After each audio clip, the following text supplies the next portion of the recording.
Claire Jacques, bonjour. Bonjour Marie-Josée. Comment vas-tu? Écoute, un automne tout en surprise, comme d'habitude. Ma vie, c'est une succession de surprises. Fait que Vie, on est dans le connu, même si c'est pas du connu, la vie est un feu roulant. tout le temps. Claire, j'ai choisi un gilet pour toi. Je sais que tu aimes la mer. Puis mon Oui, gilet ressemble à la mer. Donc ici, ben tu as des oui. coquillages, puis les vagues. J'ai dit, c'est ce gilet-là que je dois mettre My pour Claire. God. Moi, j'en ai un avec une encre dessus, là. Ouais, bon, voilà. Claire, on s'est connus, et je trouve ça bizarre comment on s'est connus parce que tu m'as fait signe sur Facebook, je ne sais pas si tu t'en rappelles, ça fait à peu près un an. Tu m'as fait signe sur Facebook parce que je t'intriguais, puis tu as dit, si jamais tu viens à Montréal, j'aimerais ça te connaître. Ouais, Finalement, tu es venu à Québec et on s'est vu à Québec, on est allé ouais, dîner.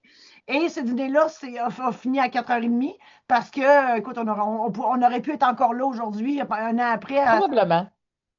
et tu as une vie extraordinaire et c'est pour ça que je te reçois aujourd'hui. Parce que Claire, bon, bien sûr, tu es comédienne, on te voit à la télé, mais j'aimerais ça qu'on mette en lumière tout de toi. Parce que, écoute, en 4 heures, moi, j'ai capoté, puis si je te l'ai déjà dit, j'aimerais ça écrire ta biographie. Et je suis certaine qu'il y a plein de monde qui voudrait la lire, cette biographie-là. Ah, je suis pas sûre de ça, moi. Oh, j'en suis persuadée. Pas sûre sur ça. Claire, tu sais, Claire, on se voit pas aller. On se voit pas aller, puis on n'a pas, on conscientise pas qui on est, puis qu'est-ce qu'on fait. Puis toi, dans ta tête, tu dis ce que je fais, c'est bien ordinaire. Mais on est tous de même. Sauf que les gens, le commun des mortels, est très curieux. Et ta vie intéresserait grandement les gens, j'en suis persuadée. Donc, lorsque je mettrai en ligne cette entrevue-là, écrivez en commentaire à quel point vous voulez avoir. Donc, Claire, explique-moi qui tu es, d'où tu viens, ton parcours. Ben écoute, moi, je suis native de Sherbrooke. J'ai passé là les 20 premières années de ma vie. Et ensuite, j'ai quitté parce que le département de musique à Sherbrooke, à l'université, n'existait pas encore. Donc, il fallait s'exiler à partir de ce moment-là pour aller étudier ce que je voulais faire. Donc, je me suis ramassée à Trois-Rivières, à l'UQTR, en train de faire mon bac. Mais je te dirais que toute ma vie, ça a été une succession de j'aimerais ça faire ça, j'aimerais ça essayer ça. Je me demande si ça, je serais capable de faire ça. Et j'avais des envies intérieures très fortes. Petite, là, je te dirais que un souvenir très, très fort de l'école primaire où on avait un petit cahier de catéchèse avec un poisson dessus. Je sais pas Oui, pourquoi, mais en tout ben cas, oui, on moi avait un aussi. poisson dessus. Ben oui, moi Puis aussi. je me rappelle de cette phrase, de cette question on avait des questions à répondre des fois pour la catéchèse d'ordre intérêt humain, je dirais. Et une question que je me rappelle, c'était que veux-tu faire quand tu seras grand ou quand tu seras grande? J'avais 7 ans et j'ai dit, moi, je vais être dans la télé. Ah, Et j'ai eu 0 sur 10 pour cette réponse parce que on m'a expliqué que c'était pas un métier être dans la télé. Fait que moi, je suis revenue à la maison en ayant eu 0 sur 10 en catéchèse, ce qui arriverait jamais. Et là, mes parents, ils ont dit, mais comment ça, 0 sur 10? Qu'est-ce que tu as répondu? Puis j'ai dit, ben, j'ai répondu que je voulais être dans la télévision. Puis là, j'ai dit, c'est pas un métier, ça, être dans la télévision? Puis là, mes parents ont dit, ben oui, les gens qui sont dans la télévision, ils ont un travail, ils travaillent pour faire ça, là. Fait que, ils ont appelé à l'école pour vérifier, bon, c'était quoi que s'était passé. Puis la professeure, elle avait décidé que c'était pas un métier, c'était pas un vrai métier. hey, c'est ridicule. Donc, ça m'a pas empêché de vouloir être dans la télé, mais en même temps, je me suis fait un peu décourager tout le long de ma jeune vie à vouloir faire de la télé parce que, un, il n'y avait personne dans mon entourage que ça intéressait de faire de la télé. Nous autres, on avait une télé chez nous quand même qui roulait pas mal. On avait des parents, mes parents qui sont toujours vivants d'ailleurs. euh, je pense que une de leurs joies principales, c'était de partager leur amour des comédies musicales, de la musique at large. Là, vraiment, nous autres, on écoutait de tout à la maison et de devenir bilingue aussi. C'était très important pour mes parents. Fait qu'on avait, on était, je pense que sur la 14e avenue à Sherbrooke, on a été les premiers à avoir le câble. Puis moi, j'ai tout de suite rencontré, disons, Carol Burnett, Ah, etc., tu sais, toutes ces vedettes américaines-là, en même temps que j'écoutais aussi Cré Basile et où j'adorais Olivier Guimond. euh, et toutes les émissions jeunesse qui nous ont tellement façonnés et qui nous ont tellement aidés à vivre un imaginaire d'enfant heureux. Moi, je me rappelle très, très bien d'Elisabeth Chauvalidi dans le Major Plum Pudding. Moi, le Major Plum Pudding, c'était mon émission. Aussi. La deuxième préférée, c'était Grugeot et Délicat, puis après, c'était Larry Boulding. Et juste avec ces trois-là, moi, l'enfant en moi était comblé. Et c'était des émissions avec énormément de dégaine, je dirais. Il y avait une passion, c'était du fin théâtre. C'était des répliques savoureuses, complètement disjonctées comme on aime. Et puis, ça laissait de la place à beaucoup d'imaginaire, comme ça, les gobelets, où le seul décor, c'était un lit, une fenêtre accrochée Dans le dans vide. l'espace et un garde-robe. Et c'est tout. Le reste, c'était de l'imaginaire. On avait des sons qui nous rappelaient où ils étaient et tout ça. On avait d'autres choses qui étaient habitées dans ces émissions-là qui nous permettaient à nous, les enfants aussi, de faire fonctionner notre petit boulot d'une autre façon. Moi, j'ai eu une enfance où j'avais le droit de rien faire des fois. Puis je ne sais pas si maintenant, il y a des enfants qui ont le droit de rien faire. Si les enfants que moi je croise au travail ou ailleurs, ce sont des enfants qui ont des agendas Ah, mais extrêmement remplis. je confirme, moi, Et je, écoute, les deux ça petites, ah, m'attriste. moi aussi, effectivement, les deux plus petites à mon chum, qui sont au secondaire, ben, ils ont des agendas de premier ministre. Il faut prendre rendez-vous avec eux autres si on veut les voir. C'est ça. Puis moi, ça m'attriste beaucoup parce que je me rappelle entre autres que quand j'ai commencé à écrire de la musique, j'ai commencé à écrire de la musique, j'avais 12 ans. Je n'aurais pas eu peut-être cette inflexion-là créatrice si j'avais été surbookée, je dirais. Alors mes parents faisaient très attention à ça. Moi, je prenais des cours de guitare et en plus, ben, j'avais l'activité théâtre à l'école qui me faisait répéter les mardis soirs, puis c'était ben en masse. Mhm. Il n'y aurait pas eu lieu d'avoir autre chose parce que c'était plein. Tu sais, puis pourtant, c'était pas plein. Non, non, J'avais mon mais cours de guitare le samedi matin, puis j'avais... pourquoi il n'était pas question de travailler au McDo ou c'est-à-dire que non, infirmière? ça j'aurais pu peut-être, mais euh, en fait, moi, je faisais du gardiennage. Ah, ça revient au même. Tu sais, c'était comme ça que je gagnais Oui. ma vie. Puis après ça, à partir de l'âge de 15 ans, j'ai commencé à donner des cours de musique. Donc, c'était devenu ça mon travail. Alors, encore une fois, c'était des horaires très acceptables. Puis ça permettait un repos entre les deux oreilles. Ça permettait une relaxation, je dirais. Puis moi, ben, c'est dans ces moments-là où j'étais créatrice de quelque chose. J'écrivais de la musique, Ah, j'écrivais des pièces de théâtre, j'écrivais au journal de l'école. Euh, j'ai- J'étais constamment, je peux le dire maintenant avec le recul, parce que j'ai regardé mon parcours d'une autre façon, là, puis j'ai vraiment constaté que j'ai toujours créé, tout le temps. Même si ça n'a jamais été, même si ça n'a pas toujours été manifesté de façon physique, entre les deux oreilles, il y avait toujours quelque chose. Je te donne un exemple. Mes chansons préférées de l'époque des années 60, moi, j'étais capable de toutes les entendre dans ma tête parce que j'avais cette faculté-là de mémoire musicale. Donc, c'était comme partir un tape puis peser sur play, puis j'entendais vraiment tous les arrangements, là. Et je me faisais des films avec cette chanson-là. Alors, quand les vidéoclips ont sorti, moi, je savais ce que c'était, ben puis oui, tu t'es faisais déjà dans ta tête. j'étais pas surprise de ça du tout, tu sais. Fait que je pense que les horaires de maintenant, je sais pas si ça permet aux enfants d'avoir cet espace créatif-là, mais j'ai hâte de voir de quoi seront faits nos prochains créateurs. C'est très intéressant, Claire, ton Ça m'intrigue un peu, en fait, ça m'inquiète aussi un peu. c'est Je très me rappelle, d'entre autres, de Robert Lepage, qui est quelqu'un que j'estime énormément, qui est un modèle à suivre pour moi, là, vraiment. Et il disait en entrevue que il dit, il y a des choses que vous voyez dans mes spectacles que vous ne soupçonnez pas, là. Mais ça a été créé dans ma chambre, alors que j'étais un petit garçon. Puis moi, quand j'ai vu 887, c'est exactement ce que j'ai senti et ressenti. Le petit garçon qui s'amuse dans sa chambre avec des modèles réduits, qui se fait des histoires, tu sais.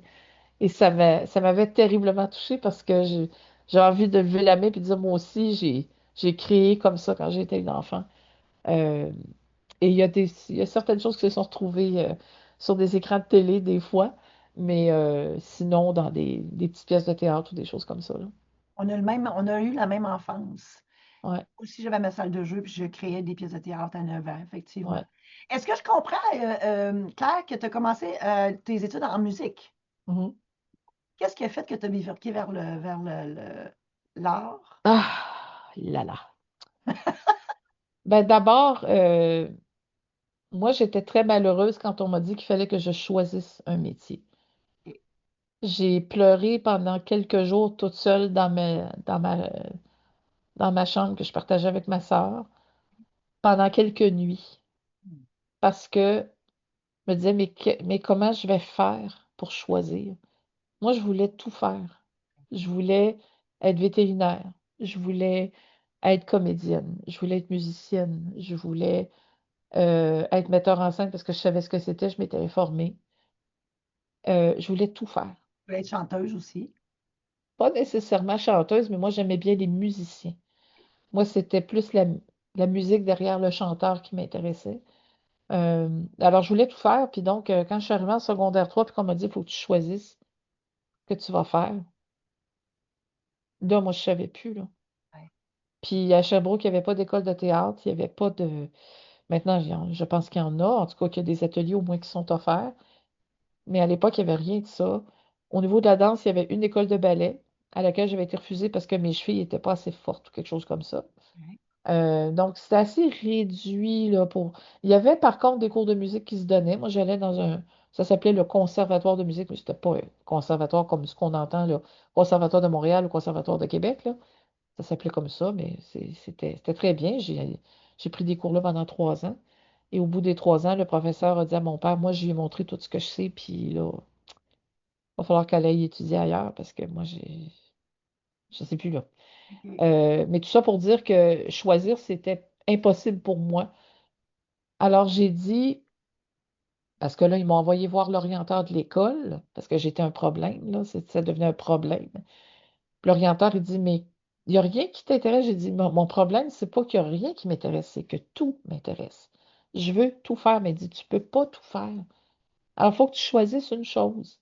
Il dit, moi, j'ai remarqué que souvent à l'école, il y avait des gens qui venaient te parler, se confier à toi. Il dit, ça ne te tenterait pas d'être psychologue ou d'être assistante sociale? Ah, j'ai aucun assistante sociale. Il fallait que je coche quelque chose, tu sais. Fait que j'ai coché assistante sociale. Ce choix-là dure un an.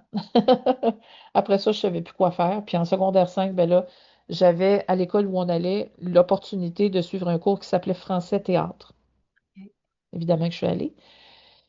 Mon professeur du temps, André Lessard, m'a dit, si tu ne t'en vas pas en théâtre, ce sera une grande perte. OK. Mais moi, j'ai fini mon secondaire, j'avais 15 ans.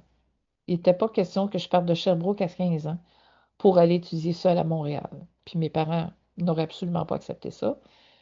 Donc, je me suis retrouvée à 15 ans au cégep à faire un DEC en secrétariat parce que je ne savais pas quoi faire. Puis je me suis dit, au pire, j'apprendrai la technique de la dactylo. Je Ouais. pourrais taper mes travaux, puis j'aurai un meilleur français, puis j'apprendrai des notions de comptabilité, puis ça me servira peut-être. Puis une fois que ça a été fini, ben là, j'ai dit à mes parents, moi, faut que je fasse un deck en musique. Ça m'intéresse vraiment. Puis je fais de la musique depuis que j'ai l'âge de 12 ans, puis j'ai jamais arrêté. Puis je pense que je pourrais être une bonne prof de musique. Là, je me disais, ça, c'est une carrière correcte. Puis je me disais, ben, je serais musicienne dans un groupe peut-être on the side, là, tu sais, mais. Puis là, ben, finalement, j'ai fait mon deck en musique. Grand bonheur, grand, grand, grand bonheur de tous les instants. Je me pinçais à chaque matin ce que je me disais, hey, mais c'est pas rien, là. J'étudie quelque chose que j'aime. Et j'aimais ça pour vrai. On avait d'excellents professeurs, vraiment. Très, très gâtés. Puis là, finalement, je m'en vais à Trois-Rivières faire un bac en enseignement de la musique parce que c'était ça qui était comment dire, le contrat, le gag, la patente. Et c'est en étant à Trois-Rivières il a commencé à arriver des choses plus concrètes. Euh, Déjà, d'être au département de musique, ça me faisait rencontrer d'autres gens en dehors des cours qui étaient des artistes eux aussi. Il y avait la radio de l'université, il y avait une ligue d'improvisation qui commençait, qui c'était bien mystérieux cette affaire-là. Ça venait de Montréal, on ne savait pas trop ce que c'était. Mais moi, j'ai été voir un premier match d'essai, puis j'ai dit, mais je veux faire ça, moi. Alors, je me suis inscrite, j'ai passé l'audition, j'ai été acceptée. Commence à faire de l'impro. J'aime ça. C'est une forme de théâtre, je comprends ça, je comprends très bien, mais j'aime ça. Au travers de ça, ben, à l'université, Je m'en tiens pas seulement qu'à mes cours, je vais au département de jazz avec qui j'ai beaucoup d'affinités dans ce spectre-là, là, avec les musiciens qui sont là, les profs. J'ai la chance incroyable d'avoir comme professeur Gaston Rochon. Pour les gens qui ne savent pas qui est Gaston Rochon, si je vous chante Jean du pays, c'est votre tour. Alors lui, il a composé toutes les chansons de Gilles Vigneault à grand succès. C'est Wow. Gaston Rochon. Alors c'était mon prof. C'était pas un excellent pédagogue, mais c'était un passionné de musique. Et quand on remettait nos travaux qu'il fallait aussi jouer, parce que c'était des cours d'écriture qu'on avait avec lui, il me disait toujours, toi, là, lâche la théorie puis garoche-toi. Je disais, Ah, oui, mais j'ai des cours de théorie puis je comprends rien. C'est ça. Mais garoche-toi. Fais-en de la musique. Tu la comprends mieux que n'importe quel règlement, là. mm, Vas-y. Mais moi, il fallait quand même que je suive les mots à cours de théorie, ben oui. que j'ai échoué lamentablement parce que je comprenais rien. Par contre, dans les cours d'arrangement, j'avais 99% parce que 100, ça ne rentrait pas. Tu sais. Il y avait juste de la place pour deux chiffres sur le bulletin. Fait que, fait que, pendant que j'étais à Trois-Rivières, donc j'ai eu accès à cette espèce de, excuse-moi, à cette espèce de randonnée artistique un peu. Puis à Trois-Rivières, on donnait beaucoup de chance aux jeunes qui avaient envie de faire des choses. Fait que moi, à un moment donné, je croise à l'impro quelqu'un qui travaille à la radio, je ne me souviens pas laquelle, de Trois-Rivières, mais une radio très, très connue. Je dis, moi, j'aimerais ça animer une émission la fin de semaine. Ils m'ont laissé faire. Je l'ai faite. J'ai adoré ça. J'étais, oh mon Dieu, que j'étais heureuse de faire ça. Je suis une fille de son, hein. Fait Oui. que j'étais dans mon domaine, dans mon royaume. En même temps, il y a une troupe de théâtre qui est très, très populaire à Trois-Rivières, qui fait des super productions qu'on appelait à l'époque semi-professionnelles, simplement parce que les gens n'étaient pas payés. Mais c'était mis en scène par un metteur en scène ou une metteur en scène professionnelle dans un cadre professionnel. Il n'y avait rien d'amateur là-dedans. Alors, eux, ils passaient des auditions pour une prochaine pièce de théâtre. Ils cherchaient une jeune fille. Mm. À l'époque, j'étais jeune. Puis, ils m'ont accepté. Alors, j'ai joué Ma petite ville de Thornton Wilder, le rôle principal.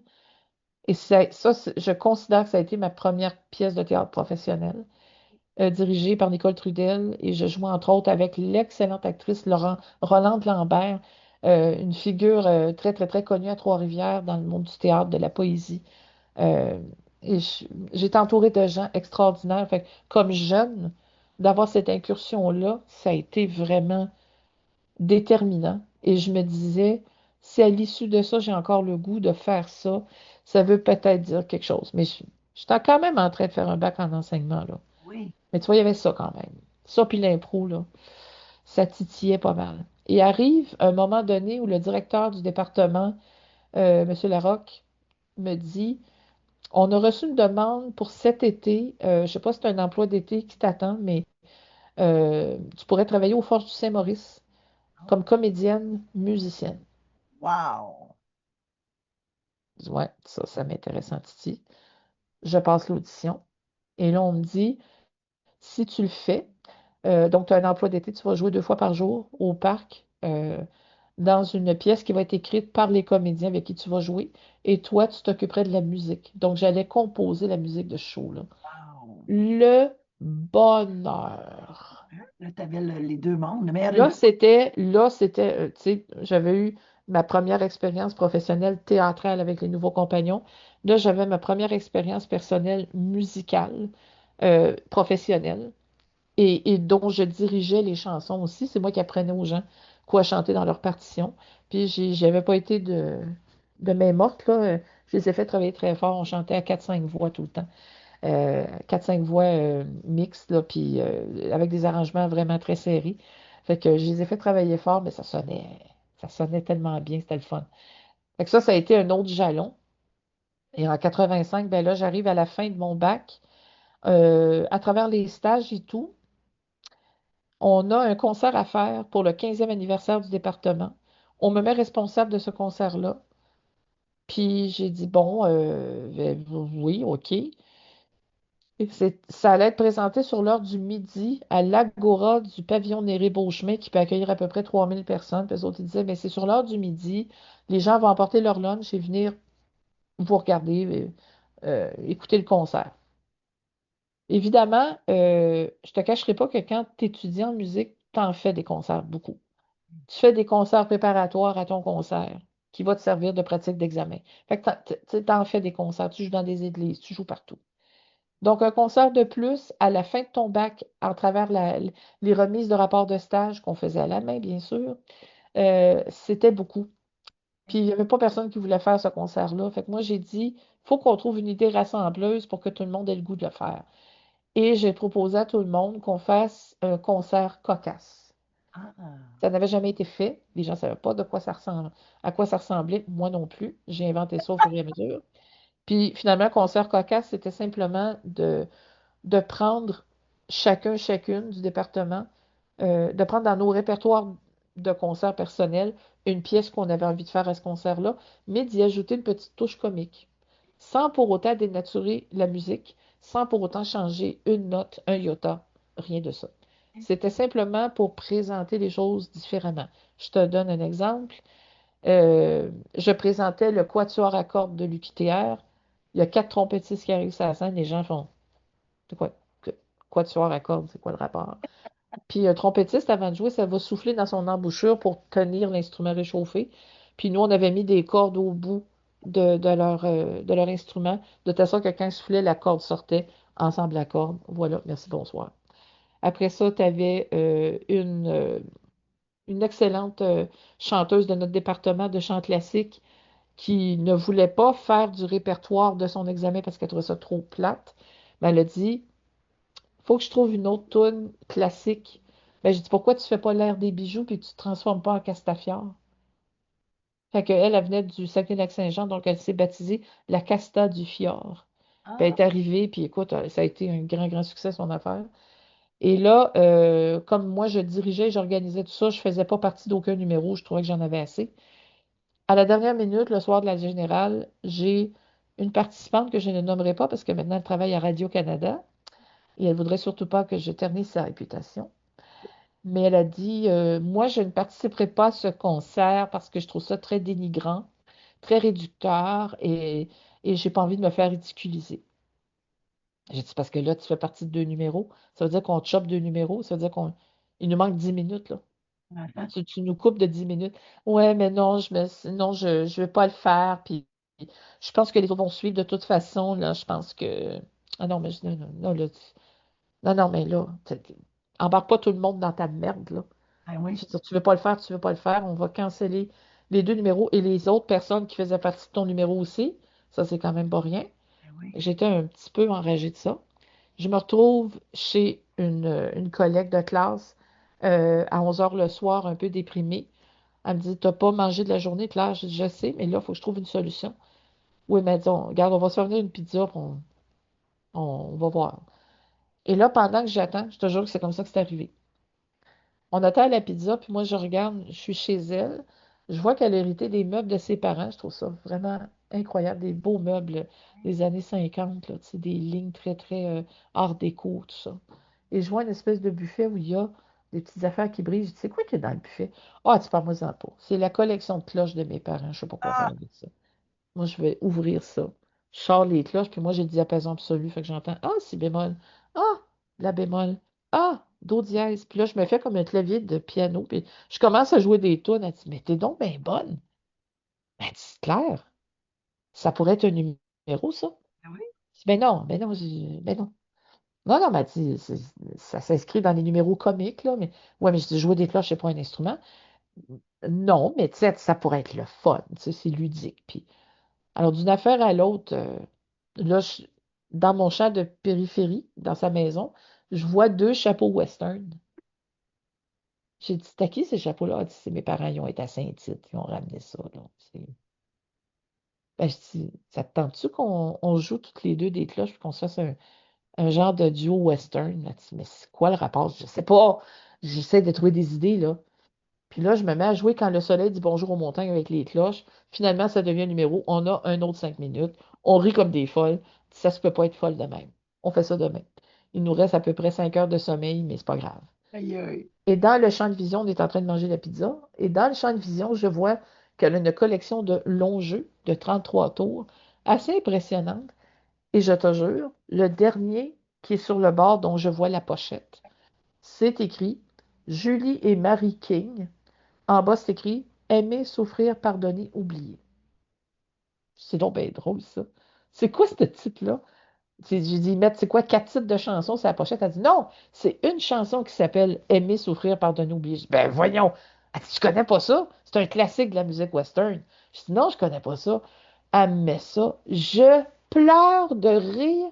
Je trouve ça drôle, puis je capote ma vie. Puis là, elle me regarde. Elle dit, Claire, on pourrait la faire ensemble demain. T'es-tu malade mentale? Ça serait peut-être trop drôle. Puis tu sais, c'est une chanson à 3 accords. C'est très facile à jouer. Je pogne la guitare, dans le temps de le dire, c'est fait. Huguette, elle connaît les paroles des refrains, des couplets. Moi, j'embarque sur le refrain en harmonie. C'est fait, on a notre 10 minutes. Donc, le lendemain, on présente ça à la fin du show, se disant, euh, de toute façon, tout le monde va être parti à cette heure-là. On va mettre ça à la fin. Oui. Mais tout le monde est resté jusqu'à la fin. Et il faut comprendre que nos professeurs qu'on avait au département de musique, c'était des gens qui, euh, en fait, qui transitaient Trois-Rivières, Montréal, Québec tout le temps pour aller enseigner. Donc, eux, ils étaient trop au fait de ce qui se passait à Montréal. Et à l'époque, l'humour commençait à prendre beaucoup de place. On est en 1985.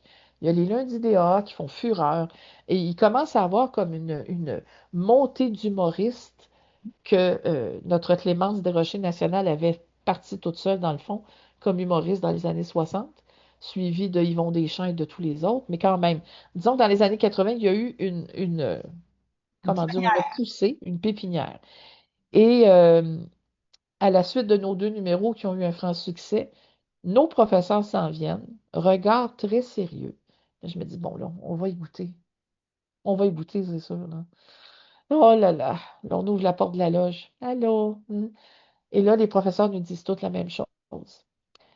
Claire, Huguette, vous allez être des professeurs extraordinaires. Mais que vous êtes drôle. Vous êtes drôle, vous êtes drôle, vous êtes drôle. Votre numéro, là, les cloches puis la chanson, là, c'est drôle, mais c'est drôle. Et nous, on se rappelait qu'on avait fait rire les gens, là, mais c'était des collègues, c'était d'autres étudiants de l'université. On se dit, on fait ça en famille, tu sais. Ils trouvent ça drôle parce que parce qu'ils me c'est à connaissent. Juliette. Oui, oui, tu sais, sans plus. C'est pas une question de talent, c'est une question de sont eux qui sont folles les filles. Plus, tu sais. Ce qu'on pensait. Et les professeurs n'étaient pas de nous dire non, non. Faut aller à Montréal avec ça, là. Puis nous autres, on voulait pas aller à Montréal. Ben, c'est-à-dire, c'est pas qu'on voulait pas y aller. Moi, je voulais y aller. Moi, quand j'entends ça, je dis oui, on y va, on y va, on y va, on y va. Parce que là, ça se rapprochait de quelque chose de fantastique pour moi, là. Et je sentais que c'était ça qu'il fallait que je fasse, mais je voulais pas imposer ça à Huguette. Mhm. Finalement, Huguette, elle m'a dit, ça te tenterait-tu, toi? Ben, j'ai dit, oui, mais on va aller où à Montréal? On fait comment? On ne sait pas, tu sais. Et là, je te jure, une semaine plus tard, il y avait une émission le dimanche qui était très regardée qui s'appelait Bon Dimanche, animée par Reine Malo. Et c'était une émission d'intérêt culturel, donc on couvrait tout. Théâtre, musique, danse, toutes les nouvelles artistiques étaient là. Et toutes les nouveautés étaient là aussi. Et là arrive Louise Richer, qui était directrice artistique des Lundis des AA, qui est animée par Ding et Dong, Claude Meunier, Serge Thériault. Et elle annonce une série d'auditions. Oh. Et là, le téléphone se met à sonner dans le corridor. Moi, je restais dans la résidence étudiante. Claire, téléphone, Claire, téléphone, Claire, téléphone. C'était tous nos profs qui m'appelaient. Ils disaient, regarde, regarde, regarde, regarde, ça l'est votre chance, là. Ça l'est, là. C'est là, là. C'est là qu'il faut que vous alliez. Puis moi, je voulais pas. Je pense que j'avais peur. Peur que ça marche pas puis que je sois trop déçue. Fait que j'osais pas trop. Puis Huguette, elle m'a dit, ben, si ça te tente, on va prendre une journée de congé pour y aller. Finalement, les auditions, c'était le dimanche. On part avec la petite voiture d'Huguette, on s'en vient à Montréal. On fait notre audition devant Claude Meunier, Michel Barrette, Louise Richer et le directeur artistique du Club Soda, dont je ne me rappelle plus du nom, Claude quelque chose. Et tout le monde bâillait aux corneilles. Personne qui rit. Fait qu'on se dit, bon, ben, on va aller manger un souvlaki, puis on retourne à Trois-Rivières, tu sais. Puis on est dans le corridor, puis on ramasse nos affaires. Là, Louise Richer s'en vient en courant. Les filles, êtes-vous disponibles mercredi cette semaine? Je dis, ben, on est à l'université, là. Pourquoi? Ben, parce qu'on vous inviterait pour les lundis. Les lundis. Ben oui, pour les lundis des A. Ben, vous faites pas ça le lundi? Non, on enregistre le mercredi, mais en tout cas, ouais. C'est venu à la télé. Fait que j'ai dit, ben écoute, on le regardera à TV, là, c'est correct. Elle dit, mais non, je comprends pas, vous êtes venu ici pour auditionner, on vous dit que vous l'avez, Ben oui. vous allez participer. C'était pas pour juste regarder, c'est pour participer. Elle dit, ben oui, votre numéro, il était écœurant, on a tous adoré ça. Mais il n'y a personne qui a ri. Ben, elle dit, ben non, il ne faut pas se fier à ça, là. Moi, c'était ma première audition professionnelle en dehors d'auditionner pour entrer dans une université, là. Fait que j'apprenais, là, tu sais. Fait que le mercredi, on arrive à Montréal, et ça a été ma première émission de télé professionnelle. Les lundis DA, ça a commencé fort un peu. On a fait notre numéro, ça a super bien marché. Et à l'issue de ça, après, ben, il y a eu je dirais, quelques offres qui se sont présentées, dont on fait une émission spéciale avec les meilleurs moments, on voudrait vous revoir. On est retourné. Après ça, on fait une tournée des meilleurs moments, on voudrait vous avoir. Et là, moi, ça m'a fait déménager à Montréal. Je me suis dit, avant d'aller faire ma maîtrise, je vais aller faire un peu de tournée, voir à quoi ça ressemble, ça. Puis à quoi ça ressemble rester à Montréal, vivre là. Puis ça fait 40 ans, je suis pas repartie. Puis au moment où on a fait le numéro, pendant que c'était enregistré à la télé, moi je sentais les deux caméras, je voyais tout le Club Soda plein de monde avec la boucane, parce que ça fumait à Ben l'époque. oui. Et de voir les têtes, je sais pas comment l'expliquer, de voir toute une foule qui fait ça comme ça, puis qui revient. Ouais, Puis ça encore, puis qui revient. Ça riait, là. ouais. Et ça, c'était la première fois, moi, Ça que goûtait je bon. chantais quelque chose de ce genre-là. Puis je me rappelle de un moment euh, qui est encore pour moi très dur à décrire, mais c'est un moment d'éternité, une seconde, un huitième de seconde, je sais pas, comme un éclair, là, qui arrive, une foudre qui tombe Oui, dessus, oui. et où là, j'ai compris que tout était en train de basculer. Ça se place. Tout était en train de changer et que je n'aurais pas la vie que je pensais que j'allais avoir. Je le sentais, il y avait quelque chose de très apeurant là-dedans, mais en même temps de très excitant. Mm. Mais là, je savais que je ne serais pas une prof de musique, Ouais. puis que je ne prendrais pas ma retraite à 55 ans et que j'aurais pas une vie rangée. Je le savais. Est-ce que par la suite, Claire, tu as fait des études en théâtre ou si tu es allé Non, comme. j'ai été refusée.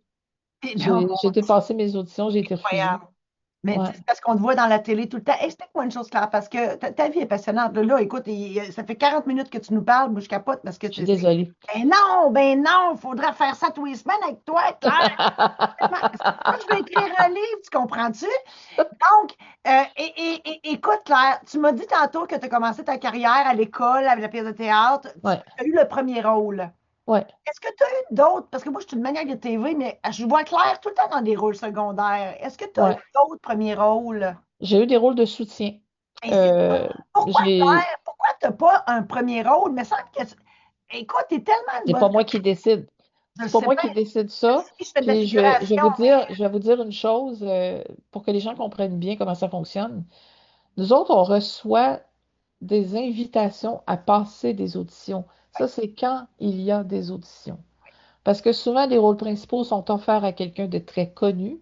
Donc, les producteurs, les investisseurs, les commanditaires, ceux qui mettent de l'argent pour que ces émissions-là se fassent en télévision, ben, eux, ils vont vouloir des valeurs sûres. Alors, une Oui, valeur sûre, c'est quelqu'un que tout le monde connaît. Puis quand je dis que tout le monde connaît, c'est que vous pouvez montrer la photo de cette personne-là à 10 personnes de façon aléatoire sur la rue et tout le monde va dire, c'est Guylaine Tremblay, elle a joué dans Annie et ses hommes, dans Unité 9, on l'a vu dans ça, dans ça, dans ça, mais dans moi, ça. je Ils trouve savent ça. c'est qui, puis Ouais. Mais ça, Claire, moi, permets-moi de faire une montée de lait parce que je trouve ça épouvantable parce qu'on te connaît. Tu sais, moi, je te connais, là, mais si on monte ta photo, tout le monde va dire, ben oui, Non, oui, ben non, voyons, c'est mais sûr. non, Hein? Ben non. là, je t'ostinarais longtemps là-dessus, là. Non, non, écoute, moi, je te le confirme, là, je suis pas si connue que ça. Tu joues Les dans gens, on te voit pas. les gens me croisent, là, puis ils vont dire, mais il semble que je vous connais. C'est ça que j'ai. Mais il n'y a personne qui peut me nommer, il n'y a personne qui peut dire dans quoi j'ai joué. C'est, regarde, moi, c'est pas ça que je cherche. Moi, je veux juste gagner ma vie. Je Oh, veux je gagner ma comprends, vie en faisant ce que j'aime. Puis je comprends. je le Mais fais depuis 40 ans. C'est le fun, tu tellement sais. bonne, puis tu sais, tu chantes, tu joues de la musique, puis tu sais, on te voit en direct de l'univers, c'est une couple de fois que tu y vas, là, pour tes amis. Non, non, j'ai été juste une fois. Juste une fois, pourquoi j'ai Oui, l'impression que tu es allé plusieurs fois? non, non, non. Tu es J'ai allé été pour seulement une Marie-Carmen, si fois. la mémoire est C'est bonne. ça, c'est Ah, ça. ben, c'est ta grande amie, Marie-Carmen. Ben, c'est une bonne copine du métier, effectivement. C'est une amie avec qui l'amitié, c'est vraiment un beau cadeau, là. Puis moi, je cherche pas à me faire des amis, mais quand il y a des amitiés comme ça qui atterrissent dans ma vie, qui sont belles, puis qui sont remplies de bienveillance, puis de complicité parfois, mais j'ai aussi des amis qui sont en dehors du métier que j'aime autant, sinon plus, là. Mais c'est ça. Tu sais, évidemment, avec Marie, ben, on a la passion de la musique, on a la passion de la vie en général. Elle me fait rire beaucoup. Mon Dieu, qu'elle est drôle, cette fille, qu'elle est drôle, qu'elle est drôle, qu'elle est drôle. Aussi drôle que talentueuse en chant, là, c'est vraiment incroyable. Mais tout ça pour dire que non, en direct de l'univers, je l'ai fait seulement une fois, mais maintes fois, j'ai émis le désir Ah, d'être c'est pour ça invitée. que j'ai l'impression que tu es allé. Parce que je Fait que, tu te vois sais, sur Facebook. puis, tu sais, je rencontre France Baudouin, je me fais poser avec, puis après ça, je mets ça sur Facebook. France, Voilà. oublie-moi pas. Ah, c'est pour ça que j'ai l'impression que tu es allé Puis, plusieurs fois. j'ai fait une entrevue la semaine dernière avec un journaliste parce qu'il y a un papier qui va sortir sur mes 40 ans de métier bientôt. Ah, 40. Et le journaliste me demandait, dit, as-tu de la peine d'avoir jamais été une vedette? J'ai dit oui pour une seule chose. On m'invite pas dans les quiz. On m'invite pas dans les talk shows. Fait On que m'invite pas à participer à des émissions spéciales. Mais je dis, moi, j'aimerais ça faire ces affaires-là, là. tu serais Puis bonne, tu serais drôle. je dis en plus, moi, je souhaite juste d'être vedette pour avoir mon émission en direct de l'univers. C'est tout. Moi, j'ai ça, puis après ça, je peux mourir. C'est Mais fini. Merci, ben, moi, bonsoir. OK, je vais te le souhaiter, mais je veux pas que tu meurs, là. Et je peux pas te quitter, Claire, sans parler de la famille Adams, que je suis allée voir à Québec. Je suis pas allée te voir en arrière après parce que je les ai appelés ses bottes. C'était majestueux, cette comédie musicale-là. Écoute, c'est wow, il y avait tellement de monde sur la scène. On était Du monde, 35. du monde talentueux. Hey, Ouais. toi, tu étais méconnaissable dans ton corps. Ah non, c'était vraiment magnifique. Mais merci que tu le mentionnes parce que je faisais quand même une grand-mère de 110 ans. Alors, Oui, je suis contente d'avoir été méconnaissable. C'est bon. et parce que là, moi, je t'ai vu à Québec, vous l'avez fait un peu partout, mais est-ce que ça l'a fait une tournée provinciale?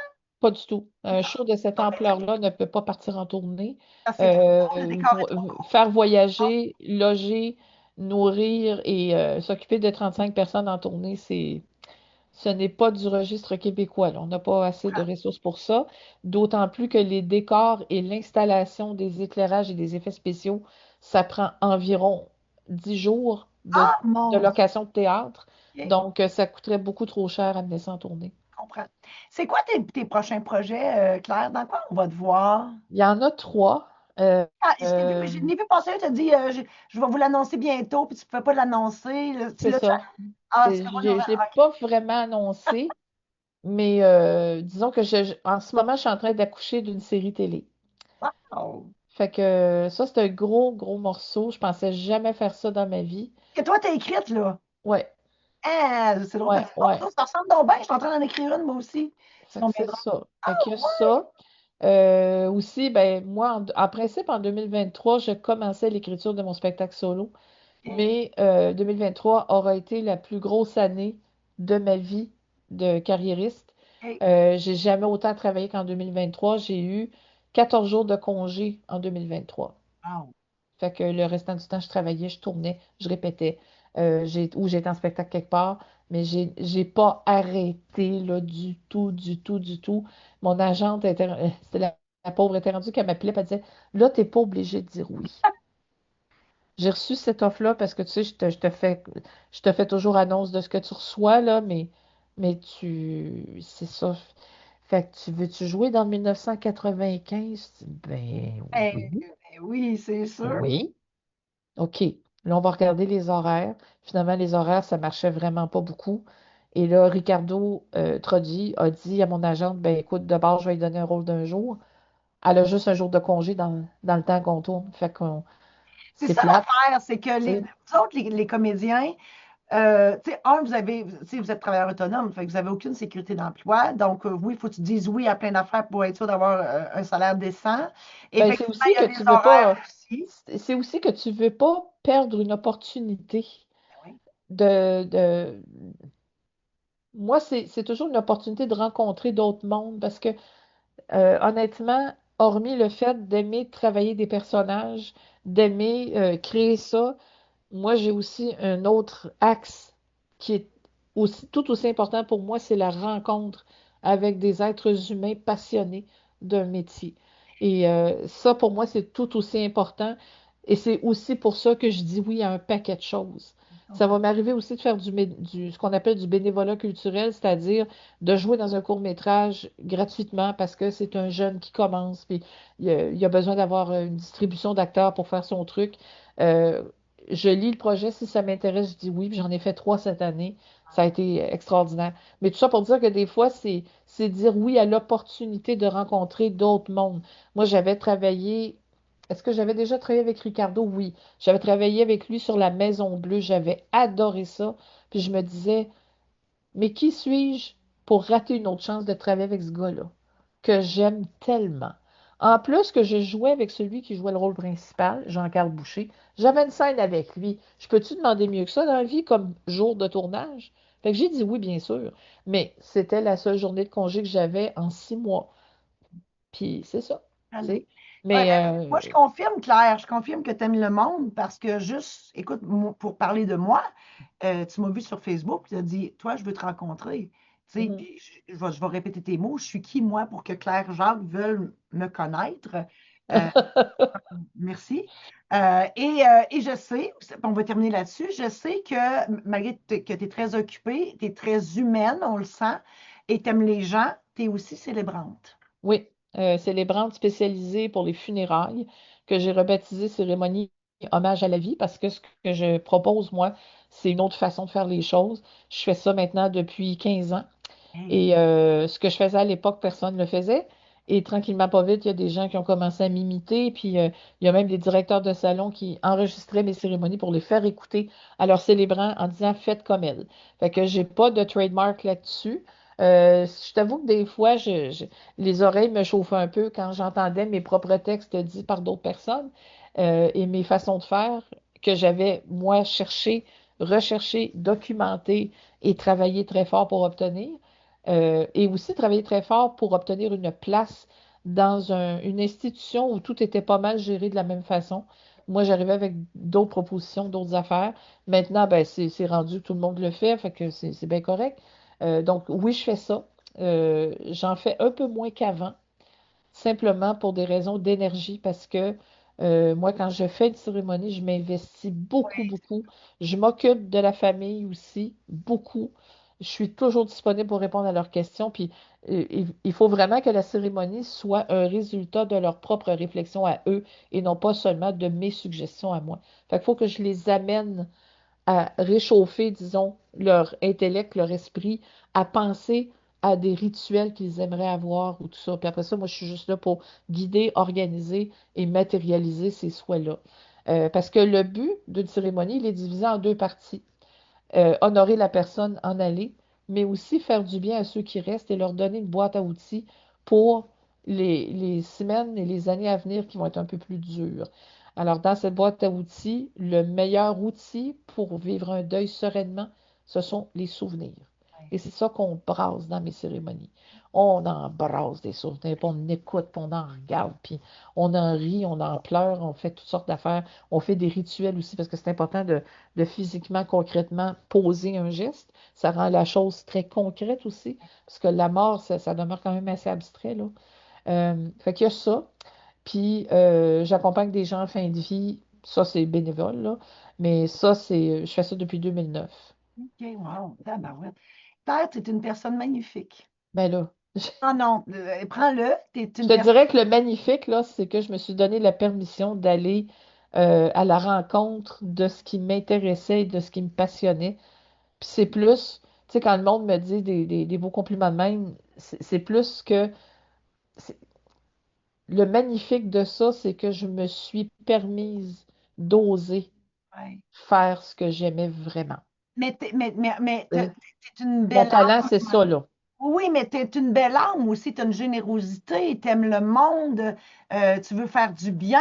Je veux Ouais, dire, mais je suis pas un ange non plus, tu sais. Puis, tu sais, je suis pas une sainte, là. Moi, tu sais, oui, j'ai le prénom d'une sainte. c'est J'ai le pas ça, prénom d'une sainte, là. c'est Tu vrai. sais, Claire. Mais Oui, moi, les seules deux affaires que j'ai en commun avec Sainte-Claire d'Assise, là, c'est Claire puis Assise. c'est C'est pas drôle. plus que ça, tu sais. Hey, t'es vraiment comique. T'es toute, Claire, t'es toute. Claire, j'ai hâte de te voir encore à la télé sur une scène. Puis Ben, j'ai sur une hâte scène, en tout cas, là, je suis en rodage en ce moment, un peu partout, de... pour mon One Woman Show qui, si tout va Ah bien, ben va sortir en 2026. wow! On a-tu un titre? Oui, mais j'ai pas le droit de le dire en ce moment. Ça dépend qu'à quel moment le podcast va Ah être ben écoute, posé. ça s'en vient tu vas passer en début décembre. Début décembre. Ouais, c'est ça. Ah J'aurais non, fait. je ne pas de suite. Non, c'est ça.